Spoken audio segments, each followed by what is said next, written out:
سورة الفاتحة. بسم الله إياك نعبد وإياك نستعين.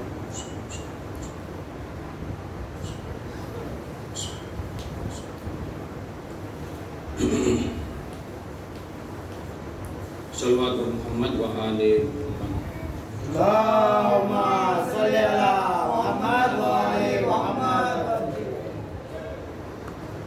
حسبنا الله ونعم الوكيل ونعم المولى ونعم النصير. لا حول ولا قوة إلا بالله العلي العظيم.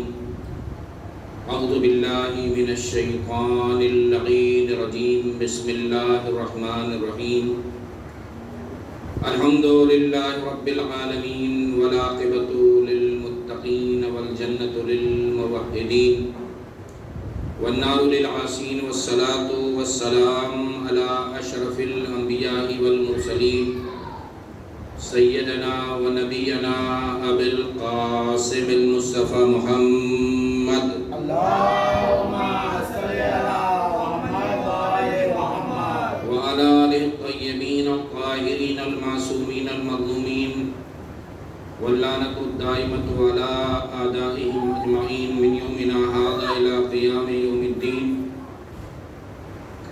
أما بعد فقد قال سبحانه تبارك وتعالى وقوله الحق. بسم الله الرحمن الرحيم. یا ایھا الذین آمنوا اتقوا اللہ وکونوا مع الصادقین. صلوات. اللهم صل على محمد وآل محمد. معزز سامعین، صاحبان حضرات، اس خمسے کی پہلی مجلس ہے جس کا موضوع ہے ایمان اور عمل. عزیزو، جس آیت مبارکہ کی تلاوت کا شرف حاصل کیا ہے اس میں پروردگار عالم ارشاد فرما رہا ہے، اے صاحبان ایمان تقوی اختیار کرو، وَكُونُوا مَعَ الصَّادِقِينَ، اور ہو جاؤ سچوں کے ساتھ. صلوات بھیجو محمد والے. اللهم صل على محمد وآل محمد. عزیزان گرامی، تقوی ہے کیا؟ کم سے کم کا تقوی یہ بتلایا گیا ہے کہ واجبات الہیہ کو ادا کرنا اور اپنے آپ کو حرام سے بچا لینے کا نام تقوی ہے. اور عزیزان گرامی، یہ کب پیدا ہوگا تقوی الہیہ؟ یہ کب آئے گا؟ جب ہم صادقین کے عمل کو نمونے عمل بنائیں گے. اب سوال یہ پیدا ہوتا ہے کہ صادقین ہیں کون؟ تو علامہ فخر الدین رازی اپنی کتاب تفسیر کبیر میں اس آیت کے ضمن میں لکھتے ہیں کہ اس آیت نے کائنات انسانیت میں دو قسم کے گروہ پیدا کیے.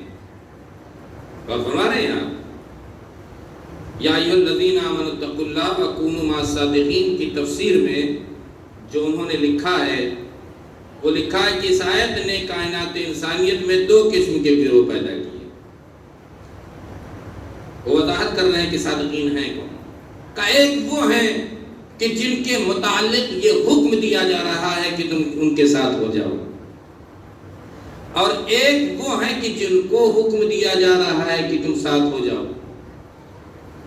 پتہ چلا جن کے ساتھ ہونا ہے وہ اور ہے اور جن کو ساتھ ہونا ہے وہ اور ہے. صلوات بھیجے محمد والے محمد.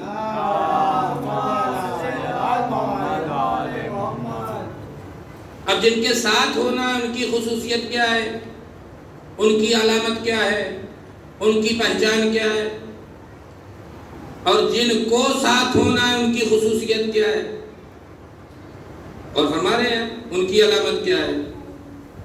تو عزیزان گرامی، جن کو ساتھ ہونا ہے، جن کو اور جن کے پہ غور کریے گا، جن کو ساتھ ہونا ہے ان کے متعلق قرآن نے اعلان کر دیا تقوی اختیار کرو، پرہیزگاری اختیار کرو، متقی بن جاؤ، دیندار بن جاؤ۔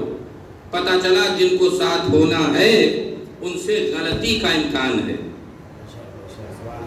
تبھی تو یہ حکم دیا جا رہا ہے کہ تقوی اختیار کرو، اپنے آپ کو گناہوں سے بچاؤ۔ پتہ چلا جن کو ساتھ ہونا ان سے غلطی کا امکان ہے۔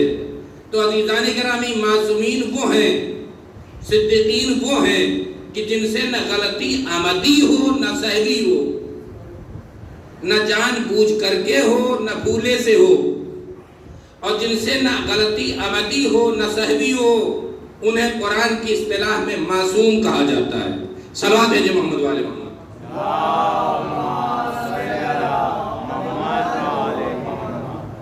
ایک اور بلند آواز سے صلوات بھیجے محمد۔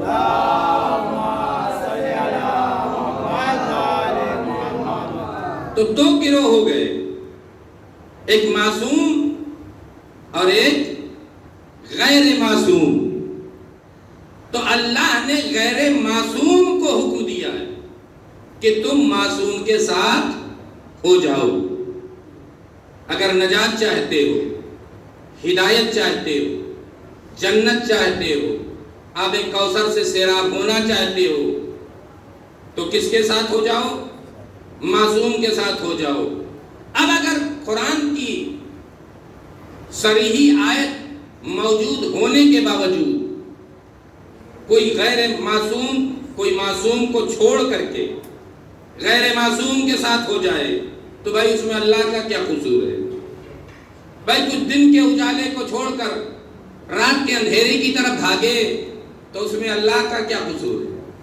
اللہ کی نظر میں مومن وہی ہوگا، متقی وہی ہوگا، پرہیزگار وہی ہوگا، دیندار وہی ہوگا، ایماندار وہی ہوگا جو معصوم کے ساتھ ہو، غیر معصوم کے ساتھ نہ ہو۔ صلوات بھیجے محمد والے محمد۔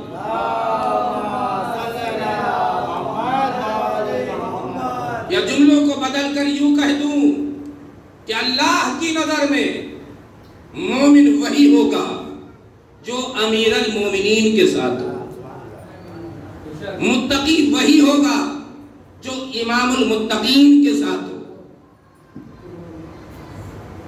اور فرما رہے ہیں سچا وہی ہوگا جو صدیقین کے ساتھ ہو، آب کوثر سے سیراب وہی ہوگا جو مالک کوثر و تسلیم کے ساتھ ہو، جنتی وہی ہوگا جو جوانان جنت کے سرداروں کے ساتھ ہو۔ اور فرما رہے ہیں اللہ کی نظر میں نہ ہر ایک کوئی مومن ہے، نہ متقی ہے، نہ پرہیزگار ہے، نہ دیندار ہے۔ صلوات بھیجے محمد والے محمد۔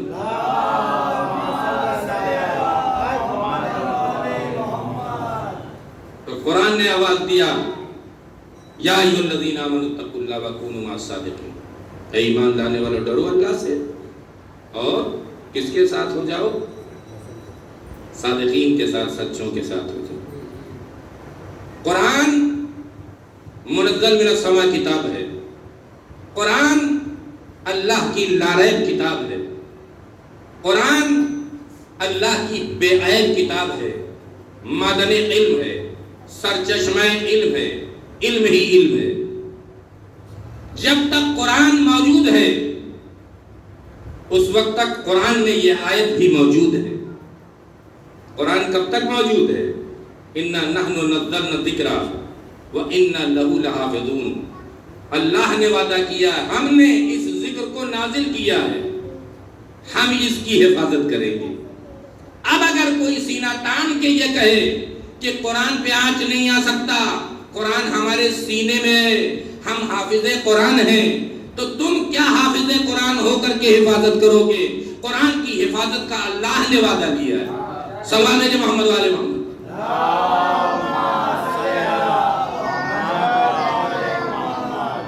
جب تک قرآن موجود اس وقت تک یہ آیت موجود،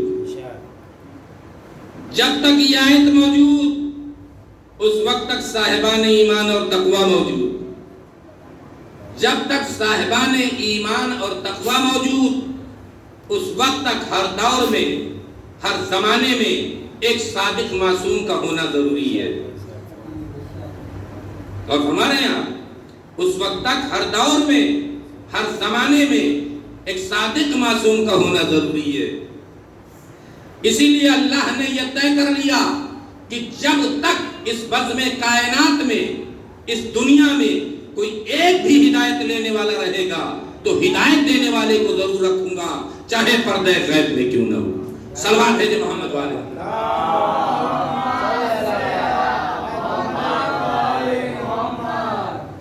چاہے پردے غیب میں کیوں نہ ہو۔ خوش قسمت ہے ہمارا، جتنا اللہ کا ہم شکر کریں کم ہے۔ اس نے بڑی نعمتیں برسائی ہیں، یہ زمین، یہ آسمان، یہ چرند، یہ پرند، یہ ہوا، یہ فضا، یہ پہاڑ، یہ دریا، یہ کائنات کا ذرہ ذرہ، یہ سب کس کے لیے؟ ہمارے اور آپ کے لیے۔ یہ تمام نعمتیں ہمارے لیے پیدا کی ہیں، اور ان تمام نعمات میں سب سے بڑی نعمت یہ ہے کہ ہماری قوم کا رہبر زندہ ہے۔ ہم لاوارث نہیں ہیں، ہمارا وارث موجود ہے۔ اور ہمارے یہاں یہ اور بات ہے کہ ہماری گنہگار آنکھیں ہم وارث قرآن کو نہیں دیکھ رہے۔ خطا ہماری ہے، قصور ہمارا ہے۔ اور ہمارے یہاں کہ گنہگار آنکھیں فرزند رسول کو نہیں دیکھ رہی، ورنہ وہ موجود ہیں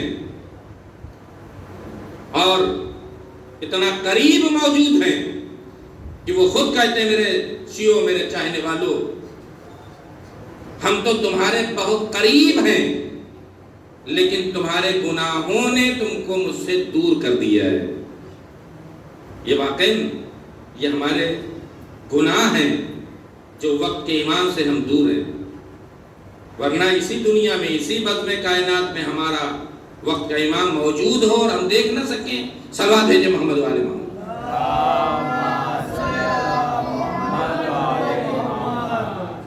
آج لوگ جو ہے وہ مسخرہ کرتے ہیں، آج لوگ مذاق اڑاتے ہیں کہ بھائی آپ کے امام زندہ ہیں، موجود ہیں۔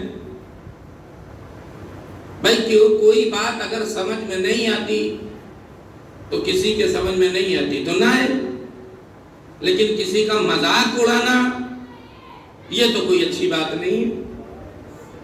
کہتے ہیں آپ کا امام زندہ ہے، موجود ہے۔ کہاں زندہ ہے؟ موجود ہے۔ کہتے ہیں یہ بات سمجھ میں نہیں آتی، اور مسکرا کر کہتے ہیں کہ بھئی زندہ ہے تو کہاں ہے؟ ذرا مجھے ایڈریس بتا دو، پتہ بتا دو۔ سنا آپ لوگ ملاقات کرتے ہیں، ہم بھی ملاقات کر لیں۔ صلوات بھیجے محمد والے۔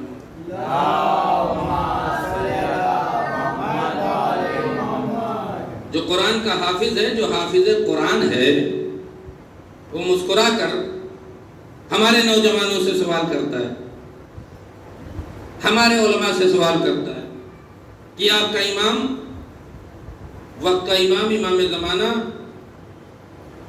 موجود ہیں تو ان کے وجود کا فائدہ کیا ہے؟ میں نے کہا وجود کا شیخ جی، حافظ جی، فائدہ یہ ہے کہ وہ لوگوں کی ہدایت کرتا ہے۔ اور ہمارے یہاں مسکرا کر کہتے ہیں کہ بھائی یہ چیز، یہ بات سمجھ میں نہیں آتی۔ کہا وہ کیا؟ کہا کہ یہ غائب میں رہ کر کے یہ ہدایت کیسی ہے؟ آپ نے بات کہی، کہاں ہے پردہ غیب میں؟ دوسرا سوال میں نے کیا، غائب میں رہ کر کے فائدہ کیا؟ آپ نے بتلایا غائب میں رہ کر کے لوگوں کی ہدایت کرتا ہے۔ تو داڑھی پہ ہاتھ پھیر کر مسکرا کر کہتے ہیں کہ یہ غائب میں رہ کر کے ہدایت کیسی؟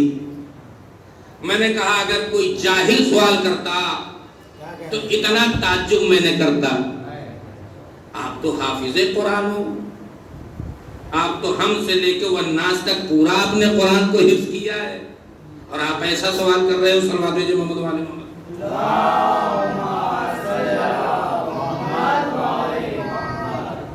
کا غائب میں رہ کر کے یہ ہدایت کیسی؟ یہ سمجھ میں نہیں آتا۔ میں نے کہا حافظ جی یہ بتلاؤ کہ یہ ہدایت تو آپ کو سمجھ میں نہیں آتی، یہ بتاؤ گمراہ کون کرتا ہے؟ جیسے میں نے سوال کیا گمراہ کون کرتا ہے، جھوم کے آیت پڑھ دیا، اعوذ باللہ من الشیطان الرجیم۔ بھائی حافظ ہے نا، اعوذ باللہ من الشیطان الرجیم۔ ارے مولانا آپ کو پتا نہیں؟ وہی مردود وہی ملعون، وہی بارگاہ الہیہ سے نکالا ہوا، وہ تو منٹوں کا کام سیکنڈوں میں کرتا ہے، وہی ہے جو گمراہ کرتا ہے۔ یوسوسو، دوسری آیت بھی سنا دیا، یوسوسو فی صدور الناس من الجنۃ والناس، وہ وسوسے پیدا کرتا ہے انسانوں کے دلوں میں بھی جناتوں کے دلوں میں بھی۔ صلوات ہے جو محمد والے محمد پر۔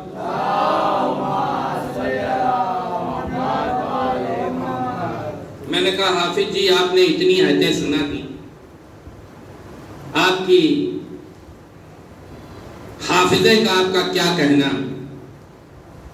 یہ بتلائیے کہ وہ آپ کہتے ہیں کہ موجود ہے اور وسوسے پیدا کرتا ہے، کبھی آپ کو اس کی ملاقات کا شرف حاصل ہوا؟ کبھی آپ نے ملاقات کیا کہ آپ کیسی باتیں کر رہے ہیں؟ اس سے کیسے ملاقات ہوگی؟ میں نے کہا کبھی آپ نے اسے دیکھا؟ میں نے کہا کہاں ہے وہ؟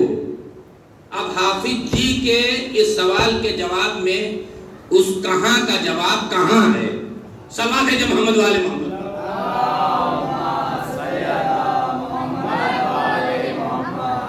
بھائی اب اس کہاں کا جواب کہاں؟ لیکن عقیدہ اتنا پختہ ہے کہ مسجد میں نماز کے لیے آئے تو نماز سے پہلے کہتے ہیں اعوذ باللہ من الشیطان الرجیم، پناہ مانگتا ہوں اس ملعون مردود شیطان سے۔ ارے وہ یہاں مسجد میں اللہ کا گھر ہے، کہا آپ کو کیا پتا وہ یہاں بھی آ سکتا ہے۔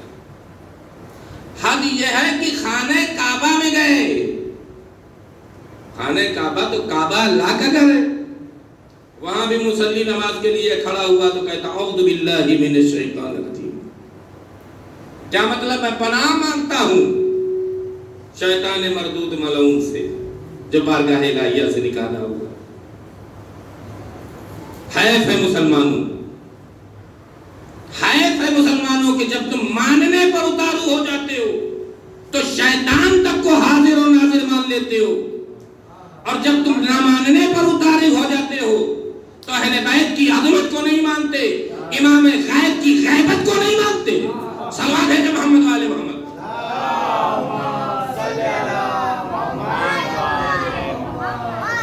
ایک اور بلند آواز سے صلوات بھیجیں محمد والے۔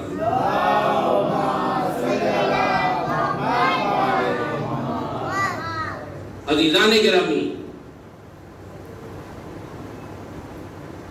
یہ جتنا ہم اور آپ شکر کریں کم کہ ہمارے اور آپ کا امام زندہ موجود، ہر شب جمعہ ہمارے اور آپ کے نام اعمال امام کی بارگاہ میں پیش کیے جاتے ہیں۔ تمام علماء پڑھتے ہیں، یہ روایتیں آپ نے بہت سنی۔ نیک اعمال ہوتے ہیں، اچھے عمل ہوتے ہیں، وقت امام خوشحال ہوتا ہے، دعائیں دیتا ہے۔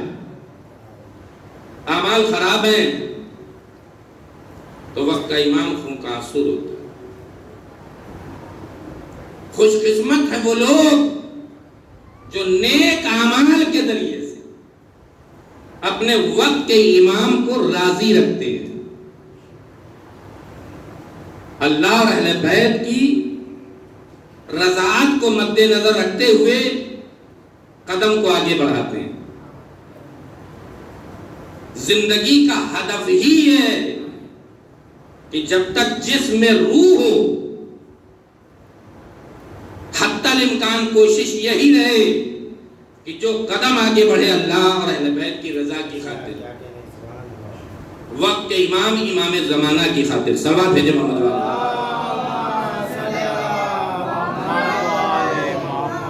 کمال میرے دوستوں، میرے عزیزوں، یہ نہیں ہے کہ ہم حسین کے عزادار ہیں. کمال یہ نہیں ہے کہ ہم امام حسین علیہ السلام کے ماتمدار ہیں.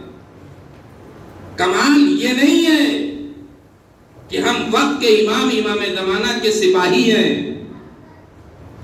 کمال یہ نہیں ہے. کمال یہ ہے کہ وقت کا امام امام زمانہ کا ہے، یہ ہمارا سپاہی ہے. کمال یہ ہے کہ حسین ابن علی کا ہے، یہ ہمارا عزادار ہے، یہ ہمارا چاہنے والا ہے. صلوات بھیجے محمد والے محمد.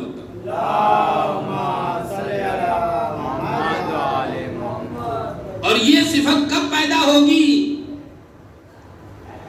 جب ہم عزادار ہونے کے ساتھ ساتھ، ماتمدار ہونے کے ساتھ ساتھ اپنے کمیوں کو احساس کریں کہ ہمارے اندر کون سی کمی ہے. جب ہم اپنے نفس کو پاک بنائیں، جب ہم اپنے نفس کو طاہر بنائیں، اس لیے کہ جنت کا دار و مدار طہارت نفس پہ ہے. اور اللہ نے جو قسمیں کھائی ہیں، آپ قرآن اٹھا کر کے دیکھ لیجیے. قسم کب کھائی جاتی ہے؟ جب مد مقابل میں کسی بات کو یقین دہانی کرانا ہو. قسمیں آپ بھی کھاتے ہیں، قسمیں ہم بھی کھاتے ہیں. جو باعظمت شے ہوتی ہے اسی کی قسم کھائی جاتی ہے.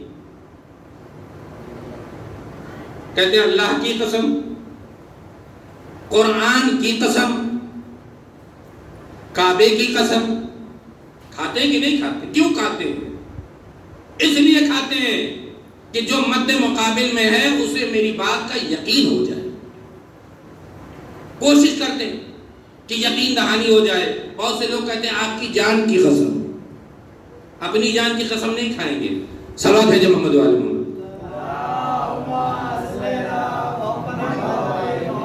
بات ہی بات میں سر پہ ہاتھ رکھ کے آپ کے سر کی قسم. بھائی یہ قسمیں کیوں کھاتے ہیں؟ اس لیے کہ یقین ہو جائے کہ جو میں بات کہہ رہا ہوں وہ 100% صحیح ہے. تو اللہ اللہ ہوتے ہوئے، قادر ہوتے ہوئے، غنی عن العالمین ہوتے ہوئے، رب العالمین ہوتے ہوئے قسم کھا رہا ہے. اللہ کس کی قسم کھائے گا؟ اللہ کس کی قسم کھائے گا؟ اللہ نے جس چیز کو خلق کیا اس کی قسم کھائے گا. اس نے کہا والشمس وضحاها والقمر اذا تلاها والنهار اذا جلاها والليل اذا يغشى والسماء وما بناها والارض وما طحاها ونفس وما سواها فألهمها فجورها وتقواها قد افلح من زكاها وقد خاب من دساها. صلوات بھیجے محمد والے محمد.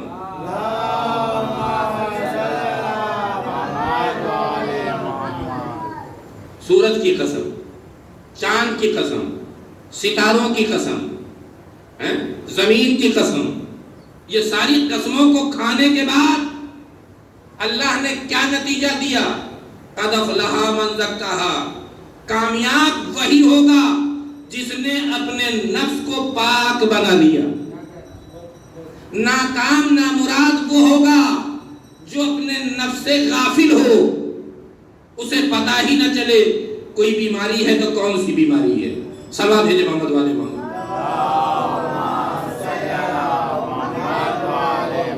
اور جو بیمار ہوگا، جو مریض ہوگا، وہ امام کے لشکر میں نہیں شامل ہو سکتا. جب بارڈر پہ جاتے ہیں، فوج لے کر کے جاتے ہیں تو مرگھٹ کو لے کے جائیں گے یا تندرست کو لے کے جاتے ہیں؟ لڑنا ہے، بارڈر پہ جانا ہے.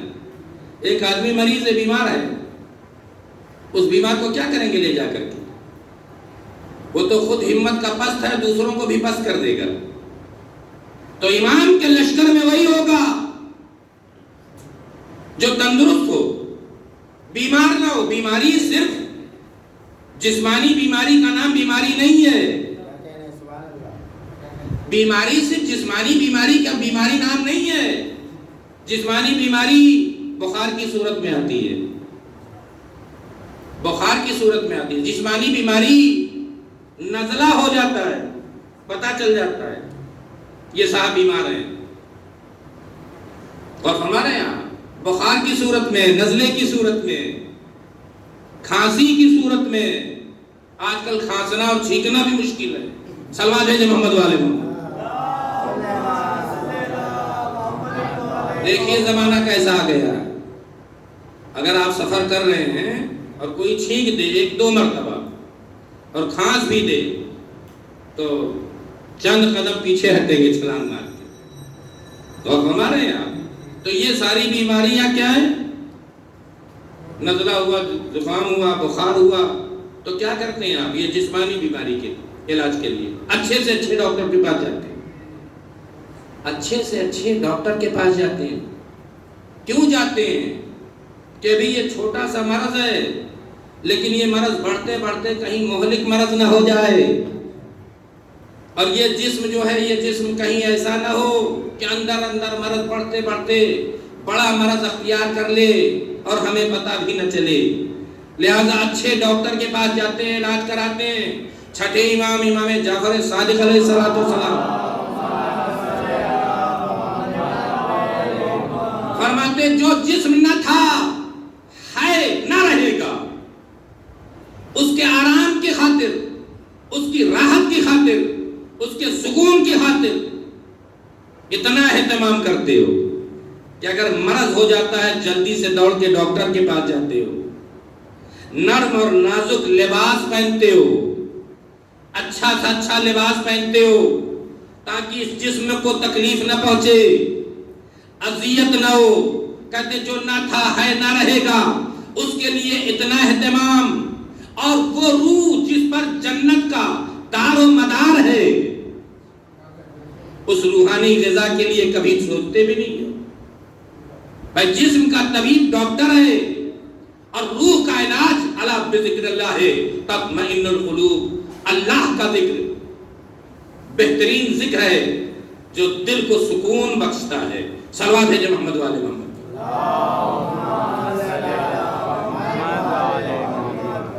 دنیا میں کسی کو سکون ملنے والا نہیں ہے۔ آپ حدیث قدسی کو اٹھا کر کے دیکھ لیجئے۔ حدیث قدسی میں کیا کہ ہم نے راحت اور سکون کو جنت میں رکھا ہے، لوگ دنیا میں تلاش کر رہے ہیں۔ اللہ کہتا بھلا کیسے پا سکتے ہیں؟ سکون کہاں ہے؟ الا بذکر اللہ تطمئن القلوب، اللہ کے ذکر میں سکون ہے، اہل بیت کے ذکر سے سکون ہے۔ یہ مجلس حسین میں آئے ہیں، اس میں سکون ہے۔ یہ روحانی علاج ہے۔ تو جب تک ہم غور نہیں کریں گے، فکر نہیں کریں گے، جسمانی مرض کا تو ہم سوچ لیتے ہیں کہ یہ مرض ہے، اس کا علاج کر لیتے ہیں، لیکن روحانی مرض جو ہمارے اندر آ جاتا ہے ہم سوچتے ہی نہیں کہ کون سا مرض ہے۔ روحانی مرض بخار کی صورت میں نہیں آتا، روحانی مرض نزلے کی صورت میں نہیں آتا، روحانی مرض تکبر کی صورت میں آتا ہے۔ ہمارے یہاں روحانی مرض حسد کی صورت میں آتا ہے، روحانی مرض غیبت کی صورت میں آتا ہے، روحانی مرض جھوٹ کی صورت میں آتا ہے۔ سلام بھیجے محمد والے۔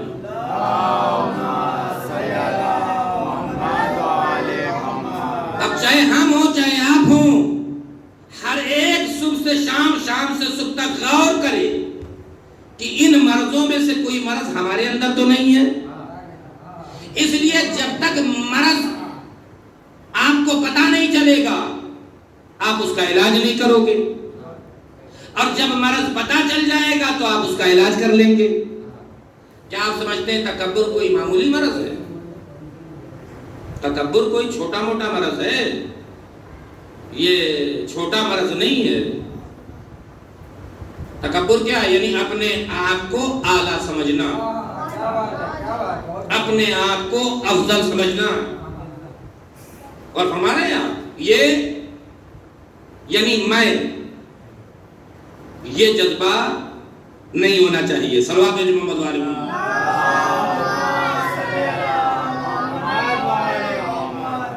جسے میں کہنے کا حق تھا اس نے کبھی میں نہیں کہا، جس کے صدقے میں پوری کائنات خلق ہوئی، اور فرما رہے ہیں جس کے صدقے میں پوری کائنات خلق ہوئی، اور جس کی فصاحت، بلاغت، علم، شجاعت، جو ہر اعتبار سے جس کو اللہ نے اعلیٰ خلق کیا ہو، جو مردے کو ٹھوکر مارے مردہ زندہ ہو جائے، جو زندے کے نماز جنازہ بھی آئے زندہ مردہ ہو جائے، کبھی اس نے تکبر نہیں کیا۔ جب بھی میرے مولا نے کسی ناممکن شے کو ممکن بنایا ہے فوراً شکر کا سجدہ کیا، اور کہا عبدک الضعیف الذلیل الحقیر المسکین المستقیم، اے میرے اللہ میں تو تیرا حقیر بندہ، میں تو تیرا ذلیل بندہ۔ جو اللہ کے سامنے اپنے کو حقیر بناتا ہے، اللہ کے سامنے پست اپنے آپ کو ظاہر کر دیتا ہے، اللہ اس کو بلند بنا دیتا ہے۔ صلوات ہے محمد والے محمد۔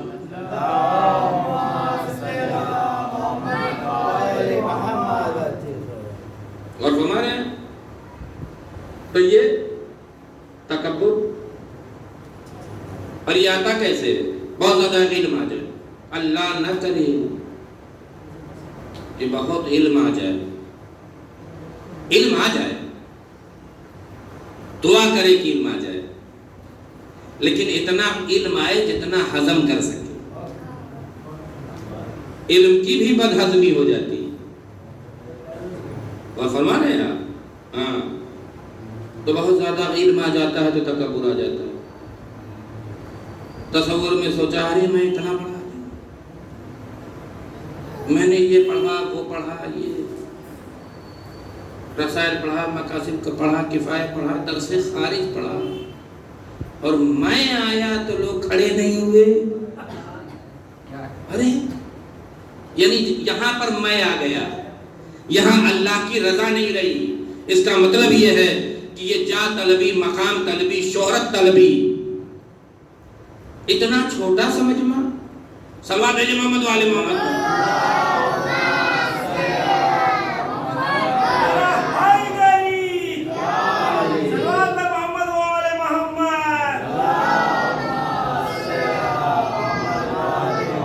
یہ ہے تکبر۔ اور فرما رہے ہیں آپ انجینئر بن گیا، ڈاکٹر بن گیا، اللہ کرے آپ لوگوں میں سے بھی اچھے سے اچھی پوسٹ پر جائیں، علم حاصل کریں، ڈاکٹر بنے، لیکن بننے کے بعد کبھی اگر نسخہ لکھنا راستے میں پڑ جائے تو ڈپٹ کے نہ کہنا کلینک پہ آئیے، اور ہمارا کلینک پہ آئیے۔ کوئی جھولا چھاپ ڈاکٹر سمجھا ہے کیا؟ نہیں، خدمت خلق کے لیے اس انا کو فنا کر دیجیے۔ بچوں کے لیے پڑھ رہا ہوں، بہت سے تکبر کا سبب یہ ہوتا ہے کہ بڑی بڑی عظیم عبادتوں سے دور ہو جاتے ہیں۔ سلام کرنا کوئی واجب نہیں ہے، اور ہمارے یہاں سلام کرنا کوئی واجب نہیں ہے، لیکن جواب سلام دینا واجب ہے۔ لیکن فائدہ کتنا سلام کرنے کا ہے، لیکن اپنی عقل میں تکبر، میں کیوں سلام کروں؟ کتنا لوگ اس عظیم عبادت سے محروم ہو جاتے ہیں، کہتے ہیں مولانا صاحب میں آیا تھا، فلاں صاحب نے دیکھا مجھے سلام نہیں کیا۔ ارے آپ ہیں کیا؟ صلوات ہے محمد والے ہیں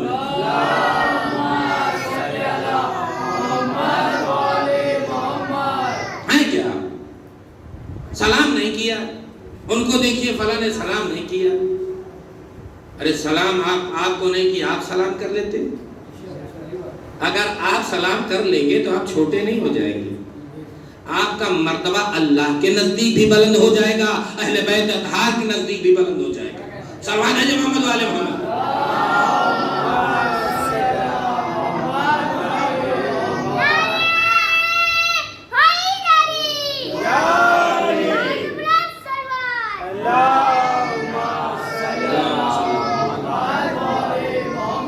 حضور سرور کائنات ختم مرتبت محمد مصطفیٰ صلی اللہ علیہ وسلم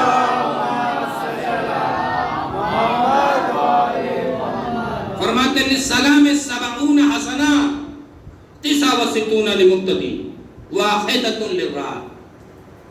بچوں کے لیے پڑھنا کا سلام میں 70 نیکیاں پوشیدہ ہوتی، جو سلام میں پہل کرتا ہے 69 نیکی اسے مل جاتی ہے۔ وَلِلرَّاتِ وَاحِدٌ، اور جس نے جواب کو پلٹایا کہا وَعَلَيْكَ السلام، اسے ایک نیکی ملتی ہے۔ اور فرمایا پیغمبر فرما رہے ہیں جس نے سلام کیا اسے کتنا ملی؟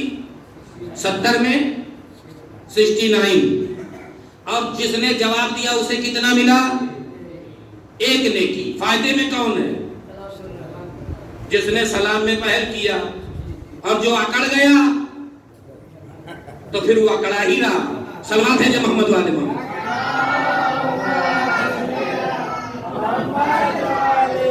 اکڑتا کون ہے؟ زندہ اکڑتا نہیں، مرنے کے بعد اکڑ جاتا ہے۔ آپ نے غور کیا کبھی؟ زندگی میں نہیں، جب تک زندگی ہے جس میں روح ہے اکڑ نہیں آئے گی۔ اب اگر کوئی اکڑ جائے سمجھ لو زندہ نہیں ہے۔ سلام ہے محمد والے محمد۔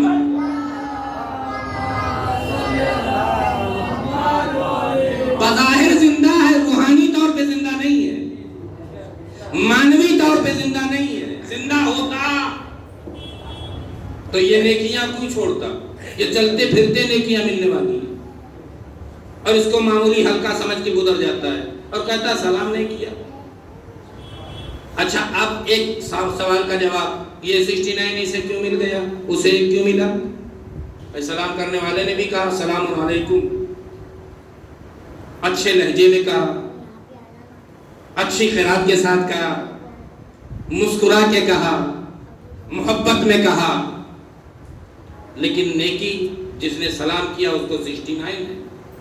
جواب دینے والا بڑی محبت سے جواب دے رہا ہے وعلیکم السلام، اہلاً و سہلاً، کہاں ہیں آپ بھی سلامت رہیں۔ بھائی سلامتی، سلام کرنے والا بھی سلامتی کی دعا دے رہا ہے، جواب دینے والا بھی سلامتی کی دعا دے رہا ہے، ایک دوسرے کو سلامتی کی دعا دے رہے ہیں، کوئی فرق نہیں ہے۔ لیکن ثواب میں فرق کیوں ہو گیا؟ کہا فرق اس لیے ہو گیا جس نے سلام میں پہل کیا اس نے نہیں دیکھا چھوٹا ہے یا بڑا ہے، اس نے نہیں دیکھا غریب ہے یا امیر ہے، اس نے نہیں دیکھا کہ اس کی شخصیت کیا ہے، اس نے اللہ کی رضا کی خاطر سلام میں پہل کیا، اپنے انا کو فنا کیا، لہذا حق بنتا ہے 70 میں 69 اسے مل جائے، اور حق بنتا ہے کہ ایک اسے مل جائے۔ سلوات ہے جو محمد والے محمد۔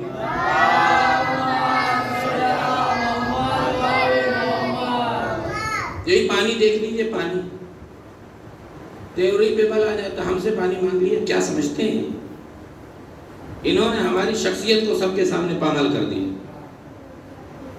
اور فرما رہے ہیں آپ ذرا کسی بڑے سے پانی مانگ کر کے چھوٹا دیکھ لے، اس وقت ہو سکتا ہے لحاظ کرے وہ نہ بولے، کوئی بڑا آدمی آ جائے جو سیٹ کہلائے جا رہا ہو، سیٹ صاحب آ جائیں اور ان سے کہہ دیجیے ذرا زحمت ہو گیا پانی پلا دیجیے۔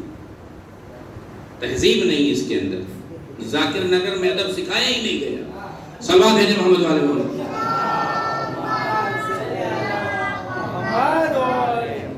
سیٹ بن کر کے آئے یہاں بیٹھے، اور ذاکر نگر کی کسی بچے نے کہا ذرا زحمت ہوگی پانی دے دیجیے، پانی ان کے قریب میں تھا، بس یوں جو ہے نل کھولتے سامنے دے دیتے، دیں گے، بہت کم امید ہے۔ لیکن پیغمبر کی حدیث کیا، نزدیک میں کوئی کسی کو پانی پلا دے، مجلس میں آئے تو کچھ ثواب لے کر کے اٹھیں، یہ مجلس حسین یہ کیا ہے؟ حسینی درسگاہ ہے،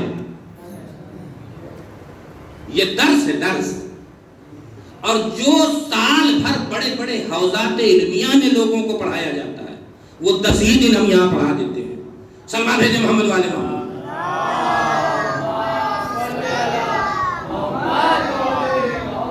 دوسری جگہوں پر جو سال سال بھر پڑھایا جاتا ہے ہمارے یہاں 10 دن پڑھا دیا جاتا ہے۔ یہی وجہ ہمارے بچوں سے کوئی مقابلہ نہیں کر سکتا، علماء سے کیا کوئی مقابلہ کرے گا؟ تو پیغمبر فرماتے ہیں نزدیک میں کسی کو کوئی پانی پلا دے تو ہر گھونٹ کے عوض میں، میں یہ روایت سن لیجیے اس کے بعد مسائل کی طرف آتا ہوں، وقت تیزی سے آگے بڑھ رہا ہے۔ ہر گھونٹ کے عوض میں اللہ 70 ہزار نے کیا اس کے نام اعمال میں لکھ دے گا جس نے پانی پلایا ہے۔ صلوات بھیجے محمد والے محمد۔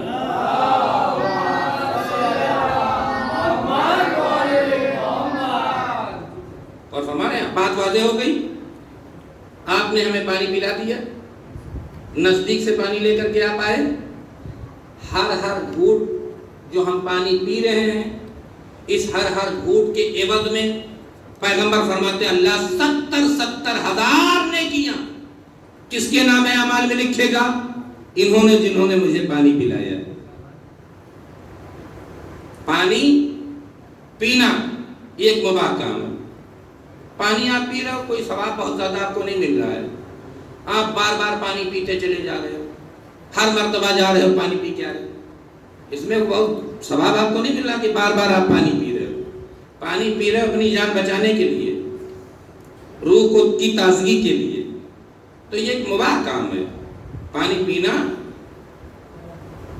خود بذات خود آپ جو پانی پی رہے ہو ایک مباح کام کر رہے ہو، اس میں نہ کوئی بہت بڑا ثواب ہے نہ کوئی بہت بڑا اجر ہے، لیکن چھٹے امام جعفر صادق علیہ السلام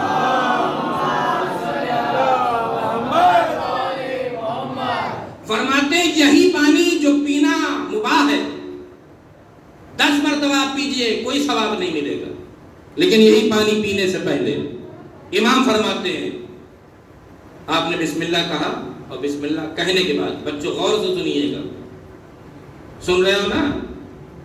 نیند میں تو نہیں ہے بھائی؟ ہاں تم لوگوں کے لیے خاص کر کے ابھی سے عادت ڈالو، پانی پینے سے پہلے بسم اللہ آپ نے کہا، پانی پی، یہ صبح سے شام تک یہ معمول ہے روزانہ کا، ہر ایک نہ جانے کتنی مرتبہ پانی پیتا ہے۔ ڈاکٹری اصول کے لحاظ سے 6 لیٹر پانی پینا چاہیے کم سے کم 24 گھنٹے میں۔ تو امام فرماتے ہیں کہ پانی پینے کے وقت 2 عمل کرے۔ ایک، پانی پینے سے پہلے امام کی پیاس کو یاد کر لے۔ کیا کرے؟ مظلوم کربلا کی پیاس کو یاد کر لے کہ آج ہم بڑے سکون سے پانی پی رہے ہیں، لیکن یہی پانی کربلا میں حسین کے چھوٹے چھوٹے بچوں کو نہیں ملا۔ ایک پیاس کو یاد کر لے۔ دوسرا چیز امام کیا فرماتے ہیں؟ امام کے قاتلوں پر لعنت بھیج کر کے پانی پیئے۔ ضروری نہیں کہ آپ عربی میں یہ الفاظ ادا کریں، اللہم لعن قتلۃ الحسین و اصحابہ، ضروری نہیں۔ اے میرا اللہ میں لعنت کرتا ہوں امام حسین کے قاتلوں پر۔ اور فرما رہے ہیں تو امام نے کیا فرمایا؟ 2 کام، امام کی پیاس کو یاد کر لے، امام کے قاتلوں پر لعنت بھیج کر کے پانی پیے۔ امام نے فرمایا کہ جب بھی اس نیت سے، اس لیے کہ سارے عمل کا دار و مدار نیت پر ہے، اس نیت سے صبح سے شام، شام سے صبح جب تک پانی پیے گا، اور جب بھی پانی پیے گا، امام نے فرمایا 1,00,000 حسنات اس کے نام اعمال میں لکھ دیا جائے گا، 1,00,000 درجات اس کے بلند کر دیے جائیں گے، 1,00,000 گناہ اس کا معاف کر دیا جائے گا۔ صلوات بھیجے محمد والے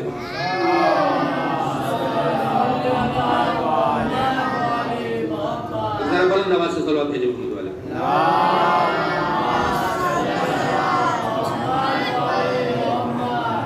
چھوٹا سا عمل. اور ہمارے شب قدر میں آپ پوری رات جاگتے ہو, اتنا ثواب آپ کو نہیں ملے گا جو چلتے پھرتے آپ ثواب حاصل کر سکتے. دن بھر آپ پانی پیتے ہو. یہ تو جمہوری اسلامیہ نہیں, اسلامی ملک نہیں لکھا. آپ اسلامی ملک جائیں گے تو وہاں اس قسم کی حدیثیں جو ہے آپ کو سبیل کے پاس لکھی ہوئی مل جائے گی, یعنی یاد دہانی کرانے کے لیے وہاں لکھی گئی ہیں اور ثواب بھی لکھا گیا ہے. تو وہ لوگ پانی پینے سے پہلے ان چیزوں کا خیال رکھتے ہیں. بس عزیزوں, میں نے تمام کیا مجلس. اللہ آپ کو سلامت رکھے, اللہ آپ کو کوئی غم نہ دے سوائے مظلوم کربلا کا. مجلس حسین میں آئے ہو, آج ہم اور آپ مجلس میں بیٹھے ہوئے, ہمیں محسوس نہیں ہو رہا ہے کہ اس کا اجر کیا ہے, ثواب کیا ہے. لیکن کل جب ہمارے جسم سے روح نکل جائے گی اور ہمارے اعزاء قارب قبر کے اندھیری کوٹری میں جا کر کے چھوڑ کے آ جائیں گے, تب ہمیں پتہ چلے گا مجلس حسین میں جب ہم بیٹھتے تھے تو اس کا اجر کیا. مصائب حسین میں جب ہم روتے تھے تو ان آنسوؤں کا ثواب کیا. مجلس حسین میں آنے والوں, عالم تصور میں کبھی تصور نہ کرنا کہ خود سے چلے آئے. وقت کا امام امام زمانہ فرماتے,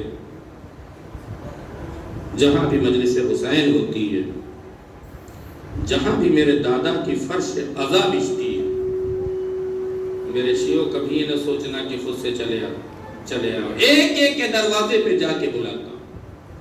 مجلس حسین میں آنے والوں بڑے خوش خدمت ہو. مولا امام زمانہ, ہم گنہگار صحیح, خطا کار صحیح, لیکن آپ کی فہرست میں ہم لوگوں کا نام تو لکھ دیا گیا.